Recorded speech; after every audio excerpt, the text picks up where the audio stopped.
When I was 10, a margin was a pink line on the side of the page that helped me keep my schoolwork tidy.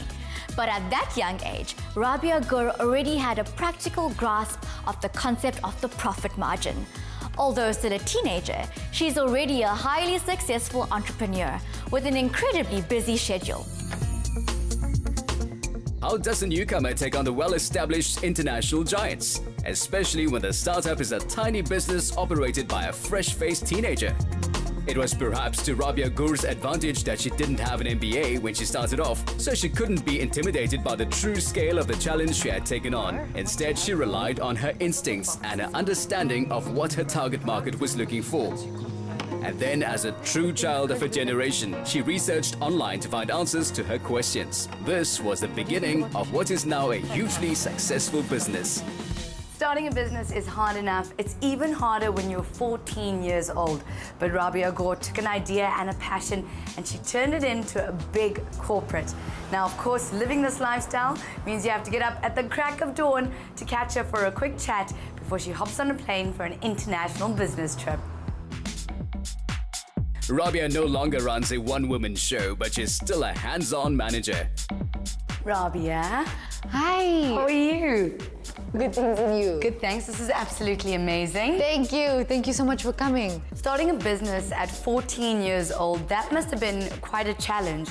What was the journey like? Started out as a simple idea. As a young woman, I'd found a specific interest or passion in makeup in the beauty industry, and I saw the gap in the market for an affordable, inclusive beauty brand, especially a more tech-native beauty brand, because a lot of the beauty brands we have currently within South Africa are not using social media and the internet to communicate with their consumer, engage with them, and supply them with educational content. But this wasn't your first business venture. You started selling buckets, if I'm correct? That was the first entrepreneurial venture. When I was in school, the people in my classroom decided that they were too lazy to walk over to the bucket to throw their trash away. So I bought those little buckets and sold it to them at like a profit, and then they bought those buckets from me and then they used them as little trash cans on their desk. The second one was every weekend my dad would take me to this plaza type situation. Kind of a bulk buy place. Like a bulk buy place, and we would buy stickers. And when I was in grade 4, stickers were the biggest thing. So every break I would take my table and go outside and start selling stickers, and everyone would come buy from me. But now, of course, being in school, having a business, how did you manage to fit everything in? It was very hectic. It got to a point where I would be up till 3 a.m. in the morning packaging orders, then up at 6 o'clock in the morning to get ready for school, go to school, extramurals, assignments, exams. One morning I was actually fatigued. Like, I was so tired. You could see it in my soul. You could see it on my face. I was exhausted. And I walked into the kitchen and my mom said to me, Rabia, you're not going to school today, are you? So I said, no. And she's like, you're not going back ever, are you? So I said, no, I'm not going back. And I just never went back. It must have been quite a decision for your parents to let you actually quit school. You need to remember that I was running the business for a year and a half, so they'd already seen the growth within the business for that year and a half. They'd already seen what I could do in a year and a half, putting half my attention into the business. So I think they weighed out the pros, weighed out the cons, and they were like, cool. What were some of the challenges that you faced after, leaving school? When I just dropped out of school, I had all of this freedom and all of this liberation, like, at my fingertips, and I took a bit of advantage of it.